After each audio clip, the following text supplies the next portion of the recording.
Hello, everyone. Welcome back to another episode of I Quit My Band. How we doing today? Great, dude. Doing good. You may notice that our other co-host JJ he's out again. Out again. Yeah, that disappearing disease that he has, where he explodes before the podcast. He's working on it. He's going to see a doctor about that. Yeah, and he's not going to get his cut of the Patreon this week, so he's not going to get his $1.89. Yeah, he's not going to get his Coke Zero. That's really. I'm going to drink his Coke Zero on camera. Yeah, we're gonna drink his 2 Coke Zeros. Yeah, so sorry, JJ, but Cheers, we're brother. both gonna have 4 Coke Zeros tonight. I'm going to die of aspartame poisoning in your absence. Yep, I will too. But thanks everyone for being here. Before we get into it, go sub to the channel if you haven't yet. Comment down below. Follow us on Instagram and TikTok, and subscribe to our Patreon page. $5 a month for bonus content. We're working on new stuff. We're going to have a couple of new episodes coming out pretty soon, so please subscribe for bonus content. It's a lot of fun over there. And, let's address the big elephant in the room that is only the elephant to us. Yeah. 1,000 subs. Hey, dude. Over 1,000 subs. We did it, dude. We did it. So this is the last episode of the podcast. We had a goal, 1K subs, and we're shutting it down. So enjoy the last episode. Enjoy the last episode. JJ's not even going to be joining. He already quit early. He's like, yeah, I don't need to be here. He hit the 1K. We're like, we still got one. He's like, nah, I'm done. we did it. So fans, thank you for subbing. Thank you for watching the reviews. We appreciate it. Yeah, really. Thank you so much for supporting the channel. It's been quite a journey, and it's not going to end anytime soon. We're going to keep going. We've been having a lot of fun doing these reviews. Go check out the most recent reviews we've done. We did Viagra Boys. We did Deaf Heaven. We did Joe. We did some episodes on King Gizzard and Turnstile. Black Country New Road. I think we're going to do a Ghost review on the Patreon this week. Yeah, so go sub to our Patreon for a Ghost review for their new album, Skeleta. It's our first time really listening to Ghost. I mean, it was for me. They've been in like an aberration in my music listening career of a band that looks very cool, and then I listen to the music and I go, what is this? Yeah, a band that I'm like, wow, they must be heavy. And then I'm like, wow, they're not at all. Yeah, exactly. So, stay tuned for that. Stay tuned for that. But yeah, seriously, go check out all those reviews. They've been a lot of fun to do. And today we got another review. I can't believe how many albums I've been dropping this spring. This is a band that I've been a fan of for a very long time, probably since I first heard them in like 2013, I want to say 2014. It's Car Seat Headrest. Their new album is out. It's called The Scholars. It's one we've been looking forward to, especially because, I'm a huge Car Seat Headrest fan, as I said. I believe you are too, right? Yeah. I think I was later to the train. I came on during Teens of Style. Teens of Denial, I mean. Oh, okay. And went back and listened to like Nervous Young Man and Teens of Style, and that like 1-2 punch of Teens of Denial and then the re-release of Twin Fantasy. Yeah. And knowing that it started as a project of Will Toledo basically in his bedroom. Yeah. And then for a brief moment, it looked like they were the center of the indie rock world. Yes. So yeah, I love those albums and was pumped to see them come back with music. Yeah, I had a similar experience with them too. I mean, the first time I heard them was Twin Fantasy. I remember just like when I first got Spotify, it was recommended to me, and I listened to Twin Fantasy, and it was like this, warbly, like extremely lo-fi, sounded like complete shit album where I was like, these songs are pretty good. Yeah. I just can't hear them well, because of how they're mixed. But I realized how big like of an impact that album had on people and how much they loved that band. And then Teens of Style came out, listened to that, loved that album, and then realized that it was like kind of, I don't know if people know this, but if you know this, Teens of Style is like sort of a compilation of like songs that were released off of Monomania and My Back Is Killing Me. No, I'm not. A lot of those songs are on those albums. So I went back and listened to those lo-fi records too. Then Teens of Denial came out, so a whole bunch of new music, great rock songs, and then Twin Fantasy, the re-recording was like wow, these classic songs are like finally realized, and they're amazing. Yeah. So yeah, I was very excited to get into this new record, especially after 2020's Making a Door Less Open, which was like, I felt like was sort of the death of the Car Seat Headrest being the center of the indie rock universe. Yeah, I completely agree. That 1-2 punch when Twin Fantasy came out, and it was like heralded as like a masterpiece, basically. Like this thing that this kid made in his bedroom, and then like go to re-release it with like the band and the resources they have now, and it's like, holy shit, Yeah. what's next? And then it's kind of this, I think for most, disappointing kind of diversion into electronic rock. And Yeah. we'll talk about it as it goes on, as we like review the record. But there's part of me that is like, was that him abdicating that throne? Him saying that I don't want to be that, you know? Yeah, I mean, I could see like, you know, the re-recording of Twin Fantasy being like the end of an era or something. Like maybe that's the last thing you want to do in this form of the band, and moving on to something else, like, you know, making the masterpiece of your band finally what you want to make it, and then being like, okay, we're going to start doing something else now. But the songs just, you know, they just weren't as memorable. I think getting rid of the guitar, like something about Will Toledo with the guitar and being like a singer-songwriter who like kind of pours his heart and soul out into his lyrics, was something that people really loved about him. And then to get, you know, Can't Cool Me Down, which is kind of like this little like indie pop song with synths, and then like songs like Hollywood, I think it was, like that kind of goofy rock song. I was like, what happened, you know?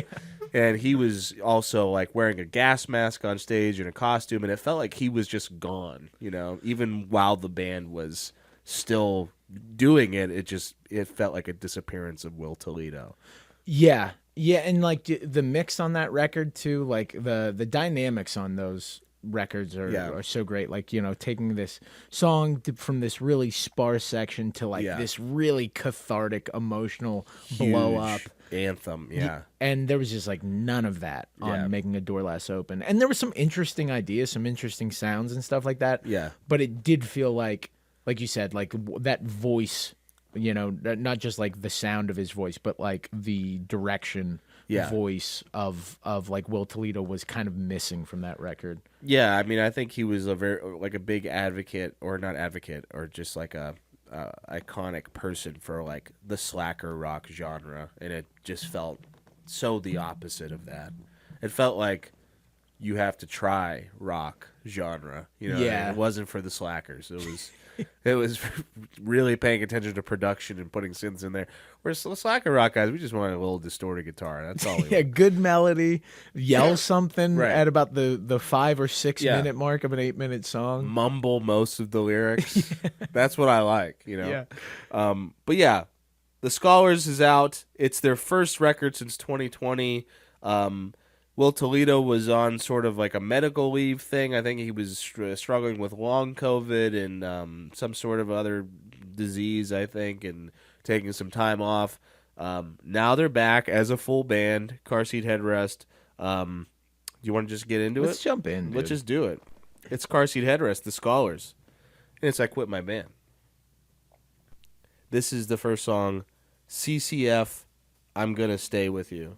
I need to fast forward a little bit because it starts off in here we I go. do like that opening a lot. I like the the opening, piano, too. and Yeah. it's like disjointed, and then all these pieces start coming together.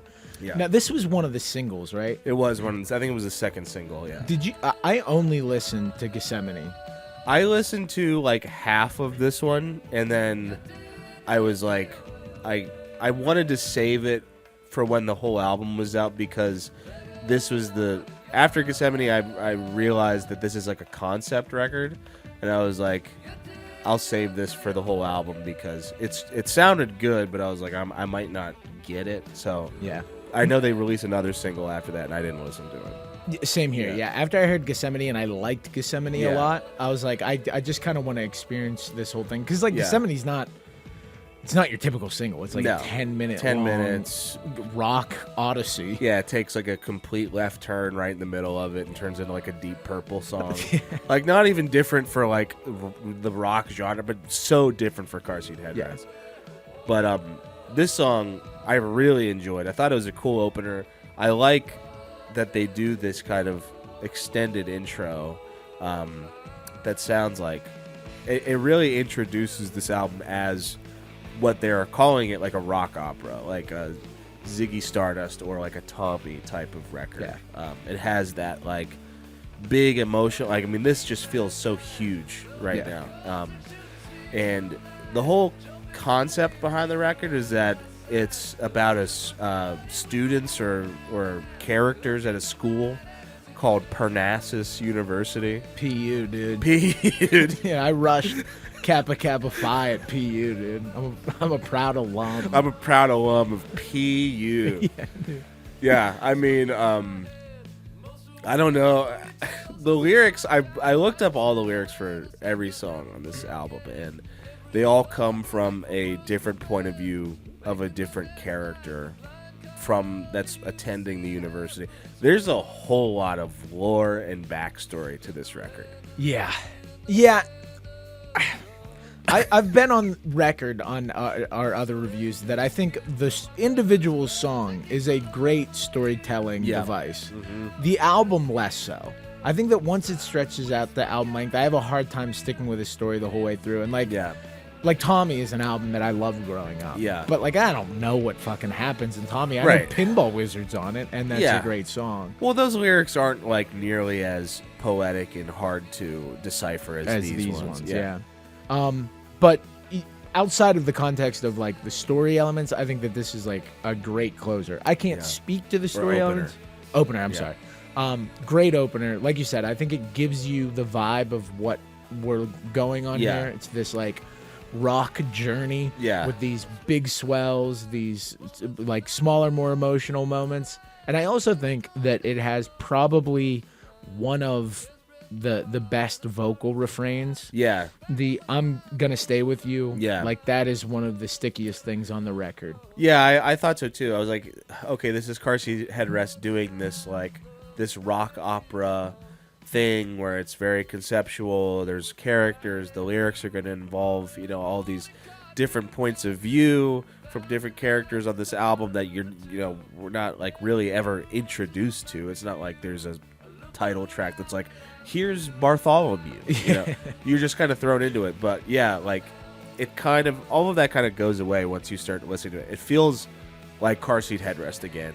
It feels like the production is a little bit better than something off of Teens of Denial and definitely Teens of Style.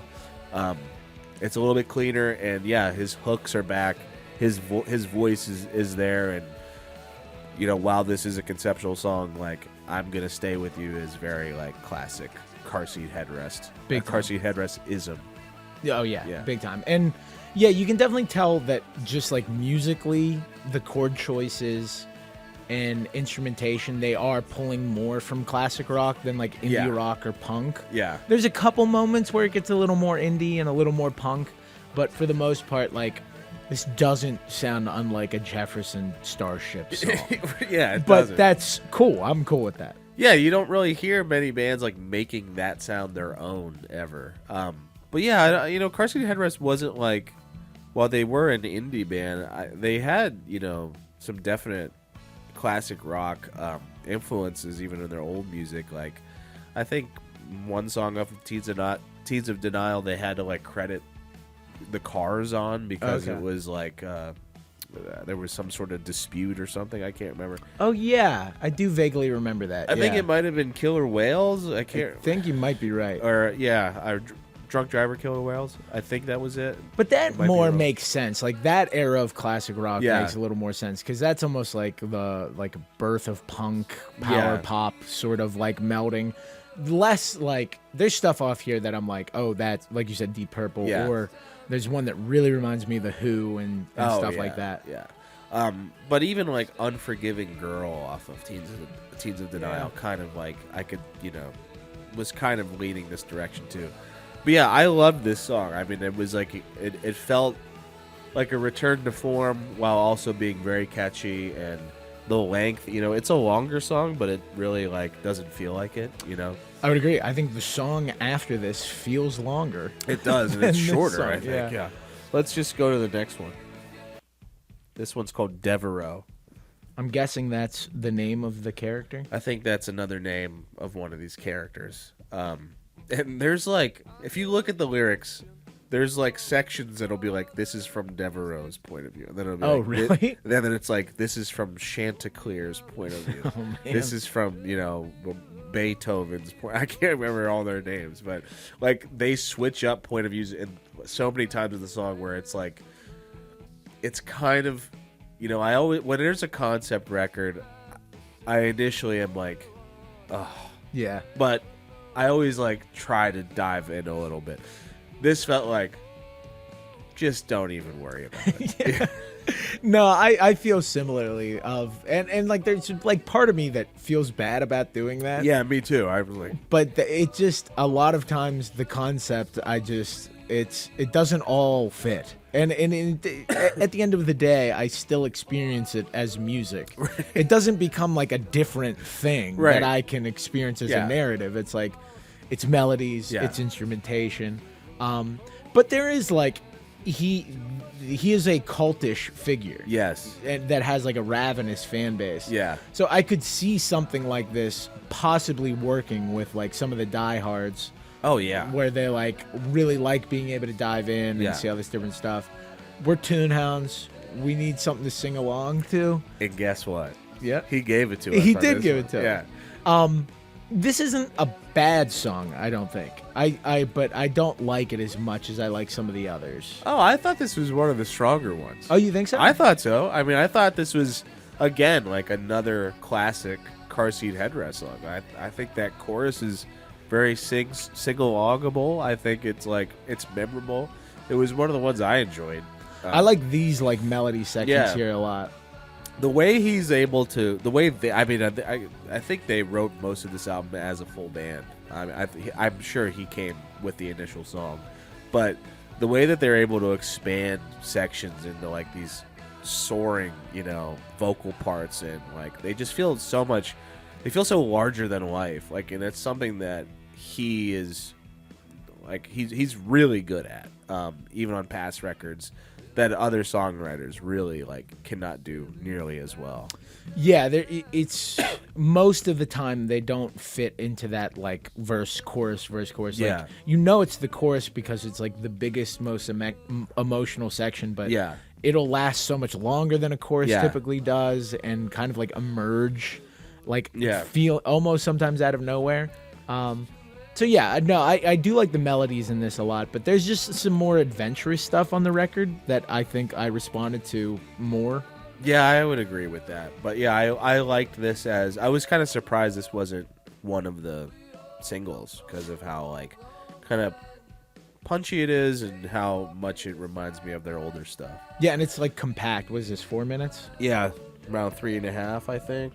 No, it's about 4, yeah. Let's move on to the next song.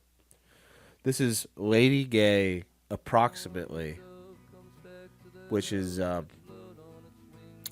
like this one quite a bit, even though it felt like, sort of like an interlude track, I guess. But I like the direction they went with here, like this kind of like very, Pinball Wizard, Heartland type of like Americana folk type of thing. Like feels like a song that like your camp counselor would sing around the campfire. It's like this is one we have to sing every year, and it's like kind of spooky. Yeah, it's about like the Flying Dutchman or some shit like that, some sort of ghost. Yeah, living in the hills. Yeah. No, I agree. I like this song a lot. It's like a cool change of pace already. Yeah. I do like that strum pattern. I like that it stays acoustic. Like I was kind of waiting for like the big bombastic moment.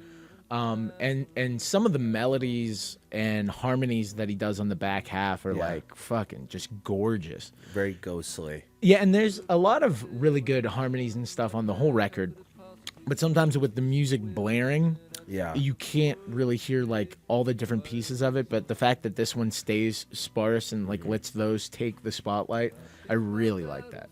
yeah, it's cool to hear them do minimalist. Like they usually have a minimalist song or two off of their records, and I think this is one of the stronger ones. Like I'm thinking about like Joe Goes to School, Yeah. or like What's With You Lately off of Making a Door Less Open, which is like one of the only like acoustic ballads off of that record. But this felt like them actually like seeing that through to making it a whole song, and yeah, I think it paid off because I like this one quite a bit. Me too. And like it's minimal, but it still sounds really pretty. Yeah, Like yeah. the acoustic guitars are recorded really well. Yes. They have a great timbre to them. His voice is presented like big. Like his voice sounds thick here. Yeah. You know, it's like it's not that like thinner type of like indie rock presentation of his vocal. Yeah, I would agree. Let's move on to the next song. This is called The Catastrophe. Parentheses, good luck with that, man. This is my favorite song off the whole record, and I will say this might be a little bit strong, but it's one of the best rock songs I've heard this entire year. I would agree. It's rules. So good. I mean, it starts off with that like Gang of Four, Yeah. with like weird kind of like Yeah. post-punky stuff, and then goes into like some Salisbury Hill. I love shit. this intro. Yeah. Yeah. And like the vocal melody's so good, like he's kind of following what the acoustic guitar is doing, but Yeah. it's just so catchy. And then when the fucking distorted guitars come in, that Yeah. Somehow every part of the song is catchy. Yeah. Like every single section. There's a lot of different sections in the song. And it's built out very much like this anthemic, rock song, but every single part of it is like sticks with you. Like we always talk about like Wes Anderson type sounding songs, Yeah. which is and this is it's funny because this whole album is about like going to school, and this does feel like a very like, well, Yeah, here yeah. I am. Yeah, this is like Rushmore shit for It's- sure. Yeah, but it feels like to me, if you look at the lyrics, it's like the one song on the album that feels like it is more personal, and then it having anything to do with like some character going to a school. Like it's about these lyrics are hilarious. We should start a band, lose all touch with reality, and then it's like good luck with that, man. It's basically just being like, he's telling the story of them going on tour and like basically having all these like dumb hang-ups, like their van broke, they're stuck in a diner for 8 hours, all of their phones are dead. Basically just saying it's a dumb idea to be in a touring band, even when you're Car Seat Headrest. Yeah. And I don't think that has anything to do with the storyline. I know it comes from the point of view of one of the characters in the story, but yeah, I mean, I think It this comes is from just the character Billy Ohio. one of the characters at Parnassus University. Bike seat footrest in the Bike Seat Podcast. that's what we're That's what we're rebranding. yeah, at we should be. 1K. Yeah, after 1,000 subs, we're Bike Seat Podcast. Yeah, and it does kind of feel a bit more in line with like just some of the hallmarks of Car Seat Headrest. Yeah. Maybe not entirely in sound, but just the way melody and energy hit you, Yes. and like the way the song moves. This is there's one other song that maybe comes close for me, and it's like I think I like that one for how much it isn't classic Car Seat Headrest, but I still really like. Yeah. Whereas this feels a bit more like a classic epic track off one of those records. Yeah, I could see that. I feel like this one has a little bit more attitude and punch to it, though. I mean, like, I love Will Toledo's lyrics and how personal he can get and how deep and, like, funny that he can be.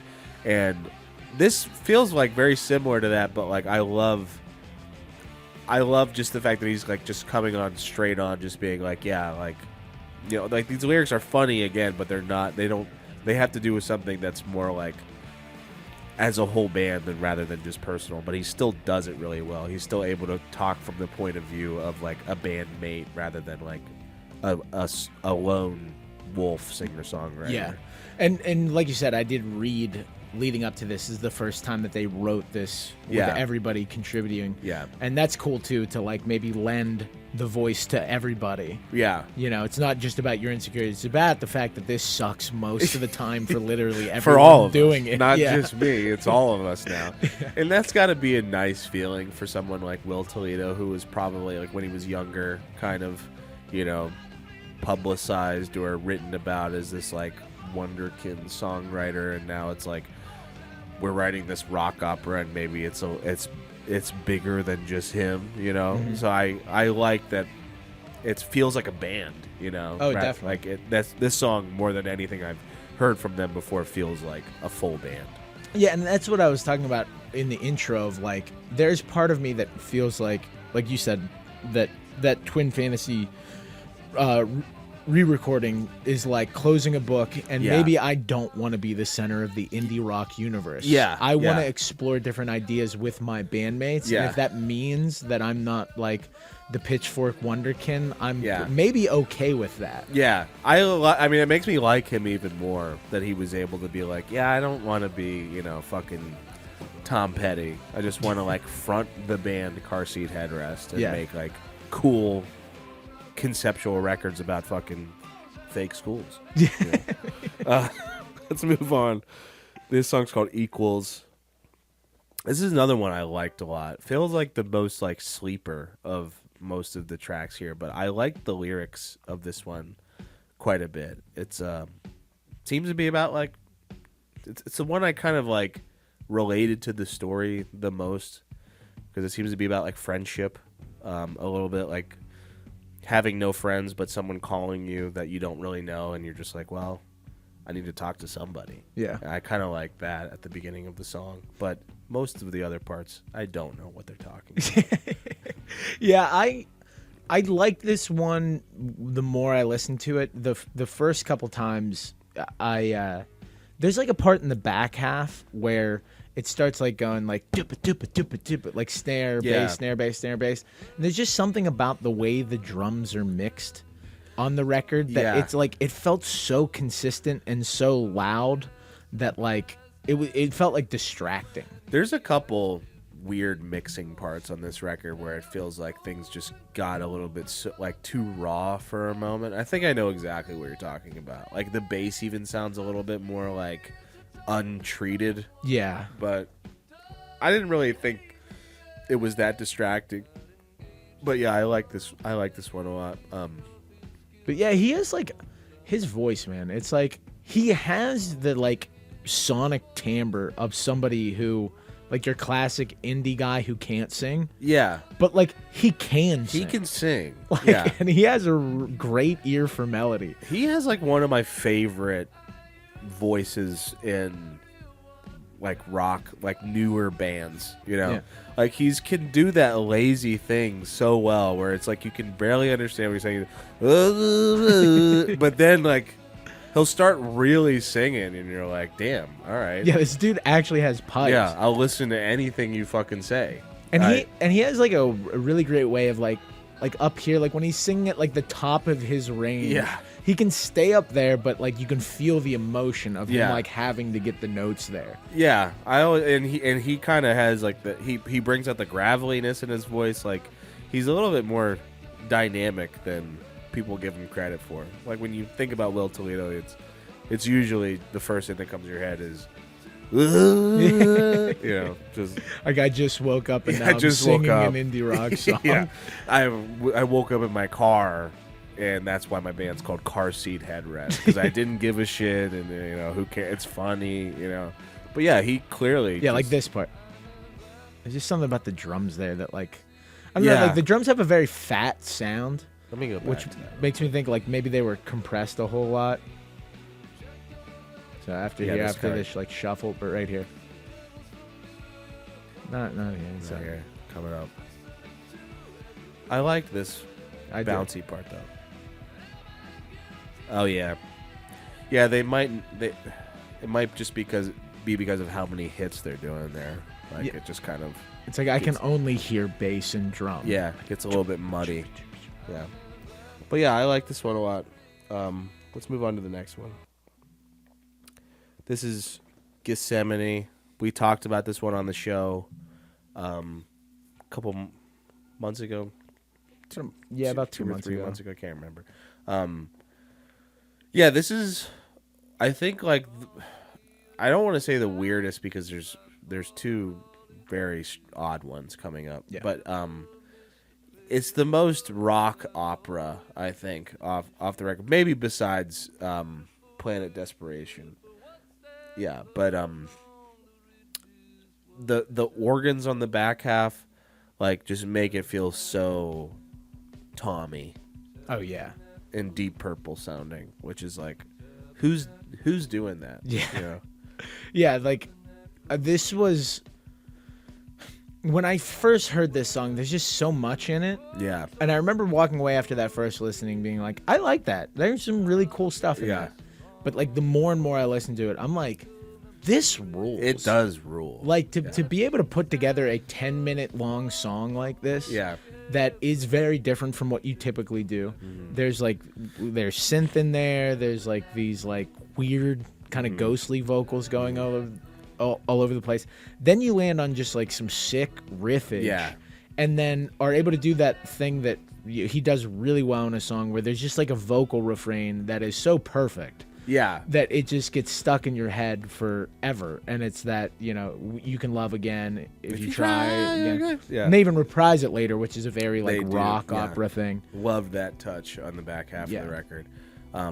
But even this right here, like, you start to see like the Deep Purple Dio rainbow moments. Where is Car Seat Headrest going? But I want to fast forward to the.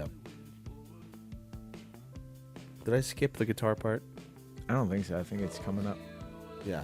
This melody is so odd for just like two chords, like the way that, I don't know, like it's still, every time it hits my ear, it feels like it doesn't make sense for like two measures, and then like I start understanding where they're going with it after a while.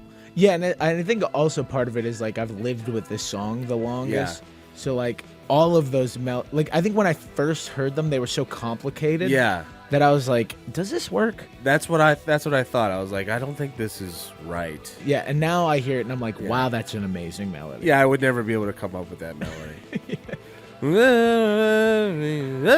Yeah, that's crazy. And yeah, definitely the most rock opera. Like, I thought we were gonna get more of this stuff. I thought it was gonna be like a very strange sort of departure. But I think a lot of this record works as just like pretty good Car Seat Headrest stuff, maybe with some different influences, some different sonic touches. Yeah. This is the one that kind of felt the most like them trying something really new and landing it. Yeah, landing it better than where we're about to head into, I think. I mean, I'm happy they didn't make every song, a 10-minute journey. Yeah, even like these little like back half hooks, yeah. And that's so 70s to like cut out to that weird like pulsating synth. Yeah, like the kid from School of Rock, Yeah. Lawrence. Let's move on. This is reality. Yeah, this one is 11 minutes. And I did not like it as much as Gethsemane. And we're not getting Will Toledo fronting the song. I mean, he does sing on it, but I think the guitar player, I can't remember his name, but I think he sings like most of the first half.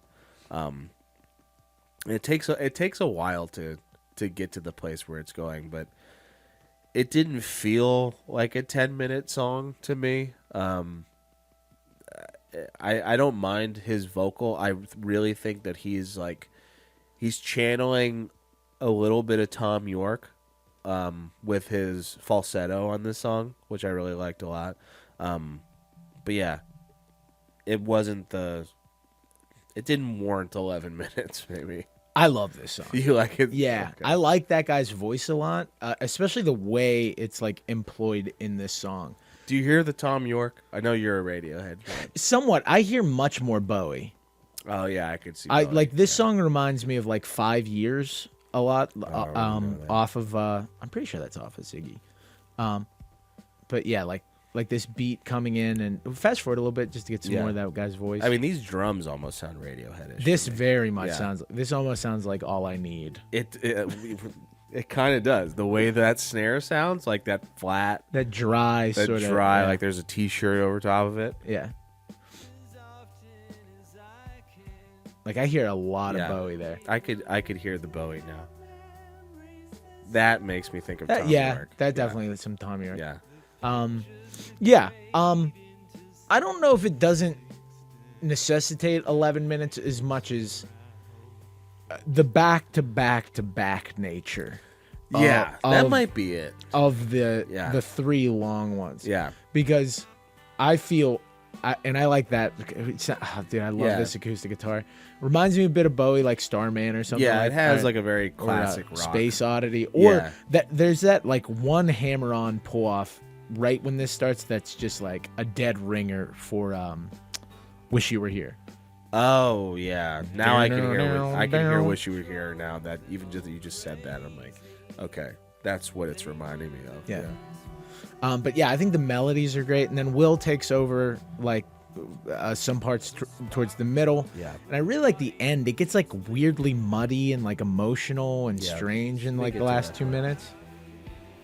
Yeah, like this stuff. Yeah, he didn't even take over yet, but it gets like starts building and getting louder, and the guitars start to get more distorted. Yeah, this is one of the more like emotional feeling ones. Yeah. Maybe it's just because I'm so used to Will's voice, and like hearing this guy that sounds like maybe a little like thinner. Yeah. I feel like I didn't miss. I think he's later. Okay, maybe you're right. You're right there. There it is, yeah. Yeah, I mean, it moves at like this pace the whole time, but yeah, it does feel like not even Wish You Were Here, but just like any sort of Pink Floyd song, that has like this big, grand build. The only thing that like this song made me think, like it made me reflect on like the whole record as a whole, like it's kind of sucks that this album is a conceptual record. Because all the lyrics are great, and there's so many funny ones that I can relate to, but I don't know why. You know what I mean? Yeah. Like I'm like, okay, this is like a big long song that has to do with something that I'm just still not even close to putting all the puzzle pieces together on, and I probably won't until like I buy the vinyl and like do the research on like a Reddit forum. Yeah, I have a tough time with that stuff too. Like I think I've spent less time paying even attention to the lyrics than I typically do in a normal, like I'm usually the guy coming here with like the lyric quotes and stuff like that, and then when I heard its concept, when I hear its individual characters at a fictional university, I'm like, I don't know. I just start paying less attention because I'm like, they won't relate to me in the same way than if I knew it was you were talking about you in your life. Right, and that sucks because Will Toledo is so good at talking about his life. Where it's like, if you weren't told that this was a concept record, like where would that leave you? I literally would have never been able to tell. There's some that you can because like they'll add in this like theatrical element or something like that, and he really didn't do that for this record. No. And I mean, maybe that is part just like our downfall as a listener, but or like as specific listeners like you and I, maybe some people can make that jump easier, but for me it's like when I'm reading a book, I know it's a story, and it's easier to make that like jump into these are human beings performing music. Yeah. And I know their names. Yeah. It's harder for me to be like, well, you're Lady Devereux now. Yeah. I mean, when you're changing, point of views between, verses. I love this section, by the way. This section is great. This ending is amazing. But when you're changing points of views between, like, in one song, like, each verse is, like, coming from a different point of view. Like, there's, like, one song was, like, there's a there's a character named like Chestaclear or something, and then like later on, it becomes like Chestaclear's ghost. Oh And you're man, dude. wow. And you it's like, know? how do you know that unless How you do have you know? Lyric Genius Yeah. pulled up? Or and be the like, vinyl. You know, Yeah. I'm sure the vinyl has some sort of like guide. I would hope. Yeah. And I'm glad you did that instead of having like Will do like a different voice. He's like, I'm the ghost of No, it's Everclear over now. Devereux. Yeah. You know, so it's like there's no great way to do that, which leads me to believe that like the function of a song can't really facilitate that idea working 100%. Right. It can't unless you write an actual short story or a novel. I mean, however detailed this. I think it's based off of a poem. I can't remember. That's what I saw, but Yeah. I didn't know if it was based off a poem of a fake person within the world or a real poem. I think it. Because I think, like, isn't their last name Toledo as well? I didn't see that. I thought it was like an actual Shakespeare poem. Maybe you're right. Let me see. I think it was on the Spotify profile. Archbishop yeah. Guillermo Guadalupe del Toledo. Oh, okay. So I don't know if that's a real person or like that's a moniker Yeah. that Will goes under. It's something they told their publicist. It's like, yeah, his last name's Del Toledo. This is where people are just like, you are morons. You don't know him? But yeah, this ending is Yeah, like I like how like yeah. ugly it gets and like really emotional. Like it feels more indie rock on something that started much more, Ziggy Stardust. Yeah, and like that whole ending part. I mean, there's like a 3-minute or 2-minute segment that just like it's its own song and it feels like its own, build. It's just totally different from the start. Like it starts out slow, like that "Wish You Were Here" guitar, and then going to these like these fucking head banging moments is really cool. Yeah, and that one and Gethsemane I like out of the longer tracks that we get because they feel like they are progressing the ideas Yeah. into new places, Yeah. like and we'll go to the next one. Yeah, this is sorry. I keep skipping over it. This is just not letting me play that one. I guess it's just like stay. No, No, you cannot You listen to cannot Planet hear Desperation. this one. Yeah, this is Planet Desperation. Planet Desperation felt the least like it did that out of the long songs. Like I felt Yeah. like the ideas would progress to a point and then they just kind of start a new song. That's what I felt like. I was gonna say this feels like 5 songs Yeah. crammed into one length, and the songs are cool that are in here, but I didn't understand like where I was most of the time or where I was supposed to be. Some of the lyrics I enjoyed, like on certain sections, but really hard to follow. Yeah, every time that this came up in the track listing, I was like, man, Yeah, 18 minutes. I do like the last 6 minutes quite a bit. But ultimately, like the last 6 minutes feel like a Boston song. yeah, And it's like, you made me wait 13 minutes for a Boston Boston, song. you know, yeah. like that 3-minute Yeah. chunk at the end of Reality. I'm like, that's worth 8 minutes of like listening to like pretty good Yeah. Bowie-esque, Pink Floyd-esque 70s prog Yeah. rock. And then Gethsemane, it's like I'm like fully. I just took acid at like Laser Floyd. Yeah. I'm in the rock opera, dude. Whereas like this one just felt like a suite of songs. Like I could see this being like Planet Desperation Part 1, 2, and 3. That's what I kind of took it as, because Yeah. I was like, I don't know why they didn't split it up, but like they're switching off vocals. I think the other band members are taking lead vocal on a lot of the sections too. Like it's not just Will Toledo, but I think like this is the guy from the song before, and I think like maybe the drummer has a vocal part at the end.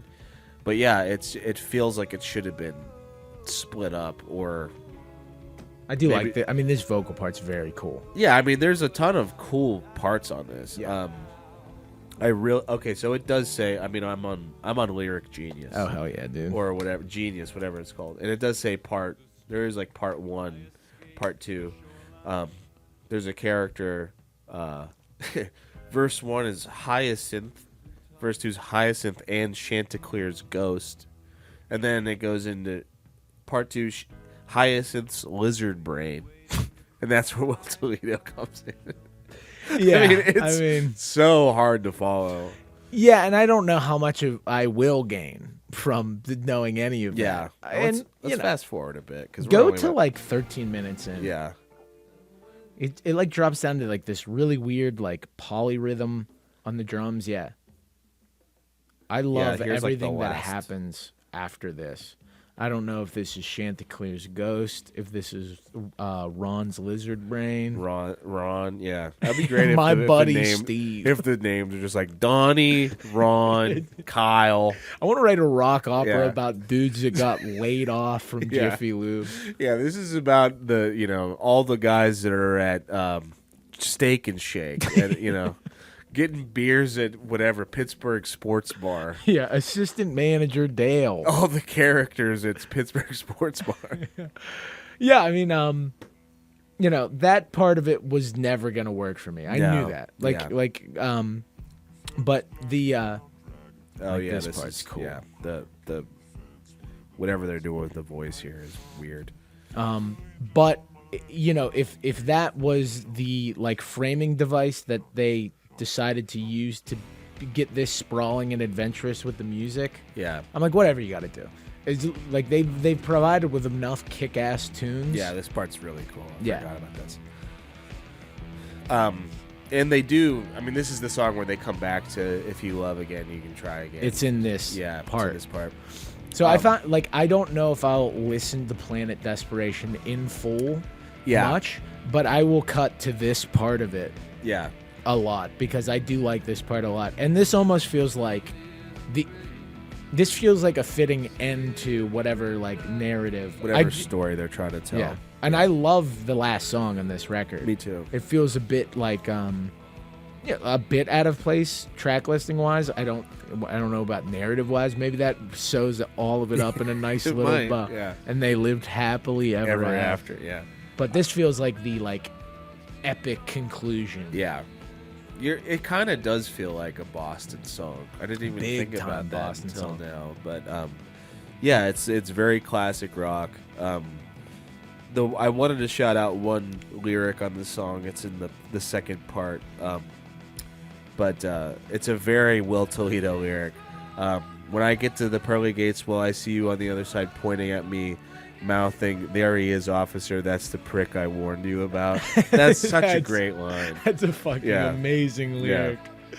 That was one of my favorite lyrics on the record. It's just like this tiny little part of this 18-minute song.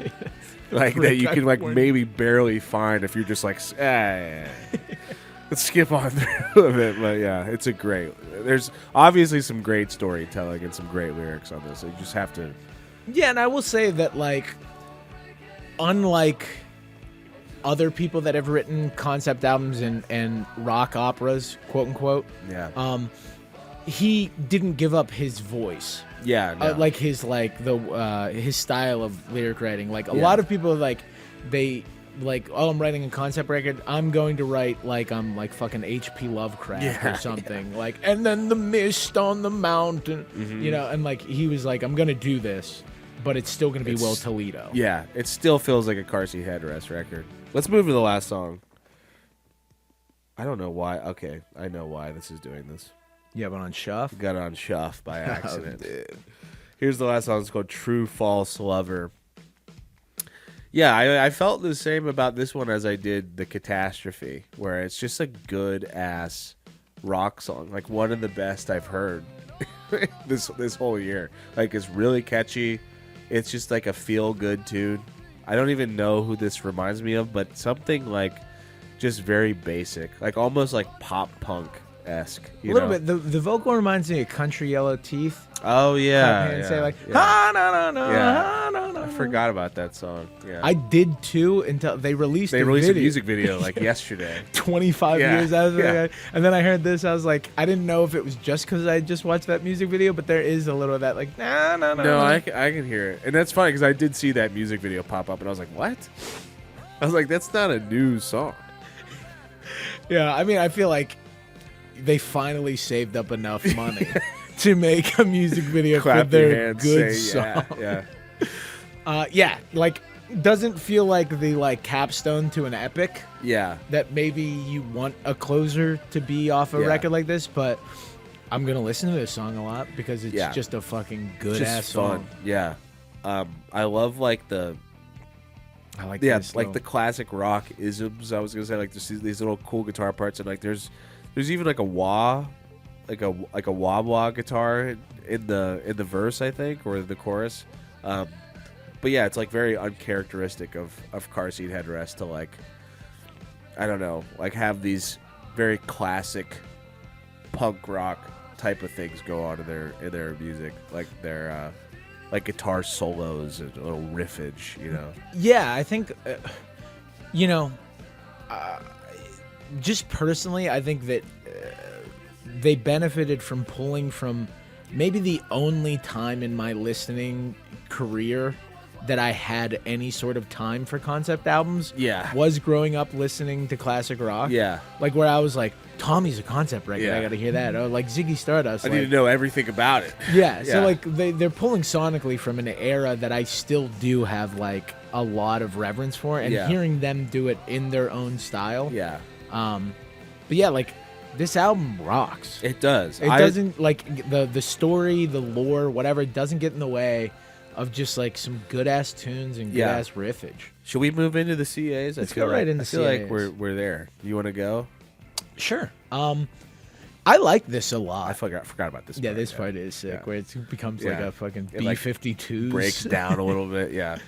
I like this record a lot. Like Gethsemane, I think was a weird first single to release, but for me it was like a perfect lead single Yeah. to release because it like kind of just shattered my expectations for what I could expect from this record. Yeah. Like I feel like if they would have released this, or even like if the first thing I would have heard was Catastrophe, Yeah.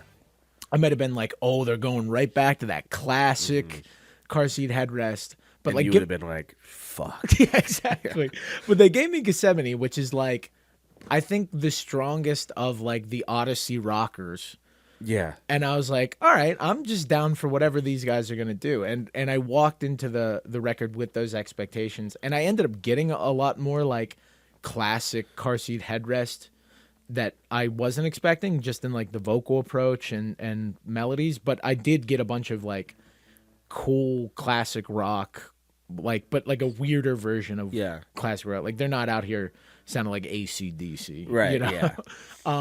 So I ended up liking it a lot more than I thought that I would. I do think it is kind of Will Toledo and the band continuing this, like, you know, they're not grabbing the crown and saying, hey, we want to be the indie rock poster boys and Yeah. girls. They're like, no, we just kind of want to do our own thing. It's cool that we've amassed this audience that will kind of hang with us and go wherever we're going to go. I don't know how big or small that audience will eventually get, but I like this a lot more than Making a Door Less Open. It's more in like the rock sensibilities that I like, and it makes me excited to see what else they'll do. Yeah. I think I'm gonna go 7-3. 7-3. Yeah, I mean, I felt really similar to this because I after Gethsemane, I was like thinking that maybe this was going to be like too experimental, and maybe we're gonna get, you know, I was like, it could go along the same lines as Making a Door Less Open, or it could be this, you know, like be filled with classic rock guitars and be like totally off the beaten path. But it wasn't really either. It was like, it felt like a Car Seat Headrest album, but it felt like them, like you said, finally being like a band and not like this, you know, diary, you know, of a young singer-songwriter. I didn't know what the story was about. I feel like you shouldn't try to know what the story is about once you start listening to this. Like it feels very complicated, and there is a story. There's obviously a story there. Yeah. And you can dig into it if you want to dig into it, but if you don't, like, that's also completely fine. There's some like very funny lyrics, very sweet lyrics, some great vocal parts. You know, I think Will Toledo kind of got his voice back after making A Door Less Open, but in a different way. He feels much more like a front man now of a band, and I agree. I like what they're doing here. So many of these songs are so catchy, and I feel like they're going to go...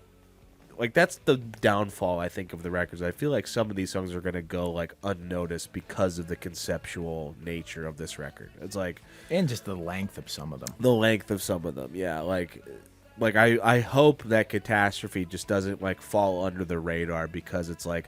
Well, it's Car Seat Headrest not doing what we want them to do. So, you know, Pitchforks, we're not going to give this best new music. I don't know if they did or not. Maybe they did.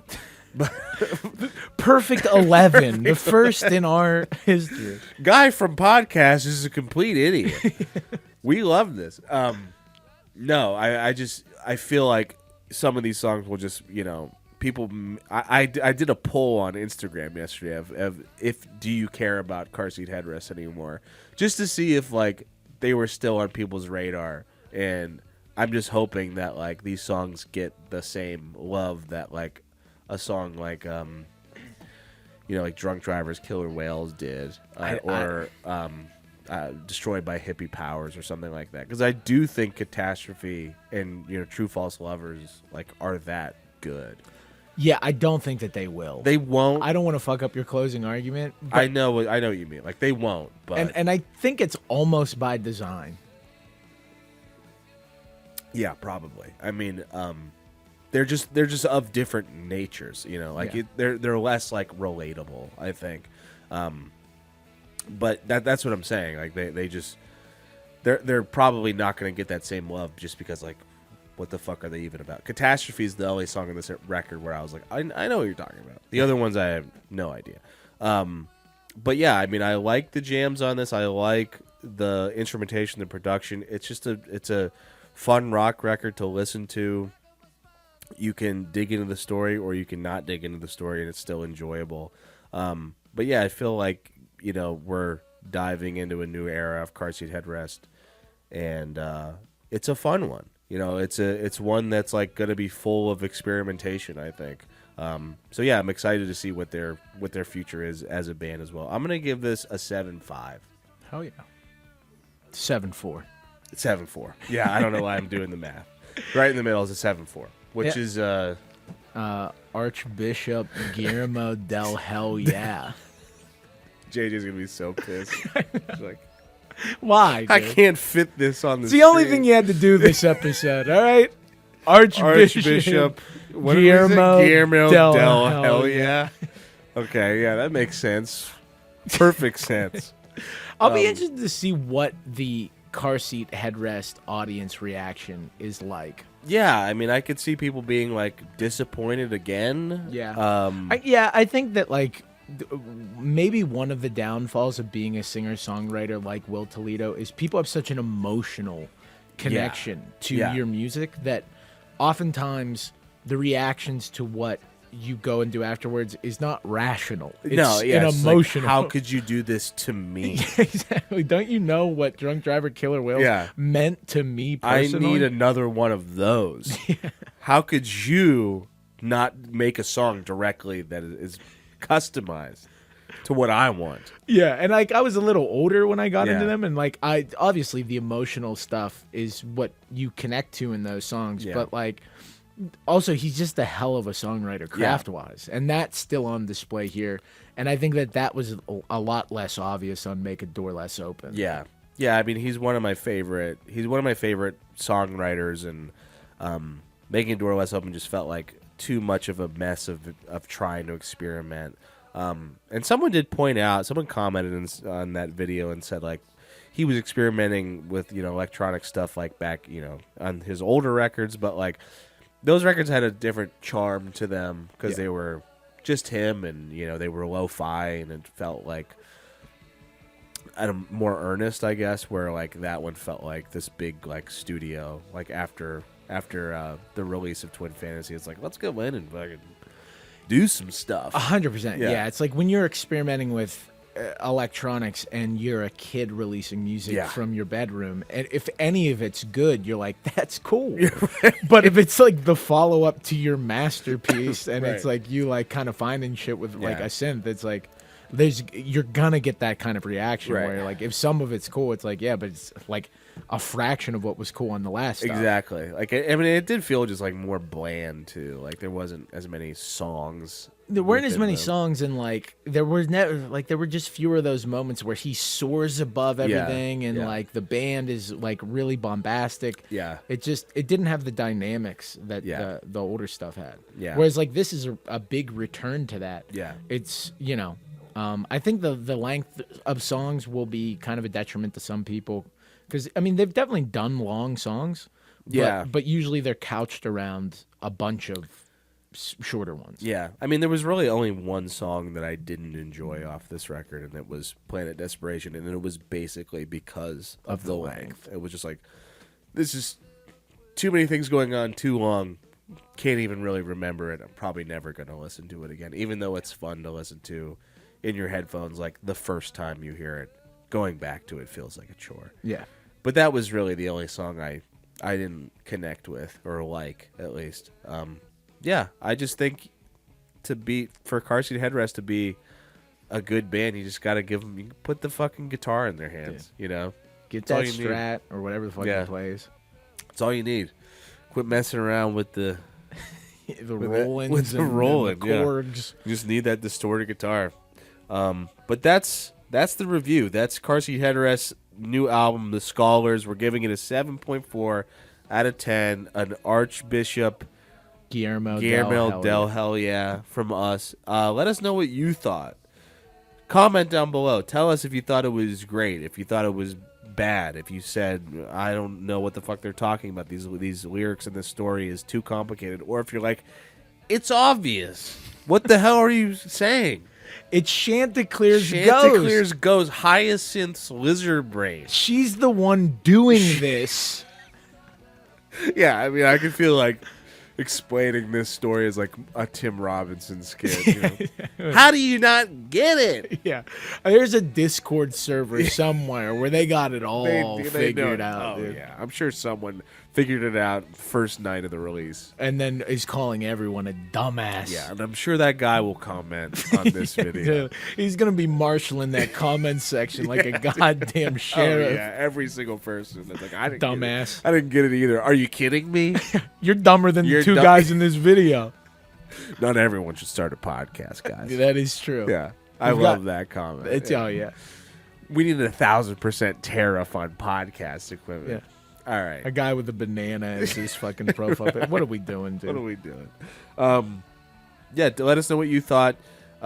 Subscribe to the channel if you haven't yet. Go follow us on Instagram and TikTok, and subscribe to our Patreon page for new bonus content coming up soon. $5 a month. Become a quitter. Support the show. Thank you, everyone, to getting us to 1,000 subs. Really means a lot. We'll see you next time. Goodbye.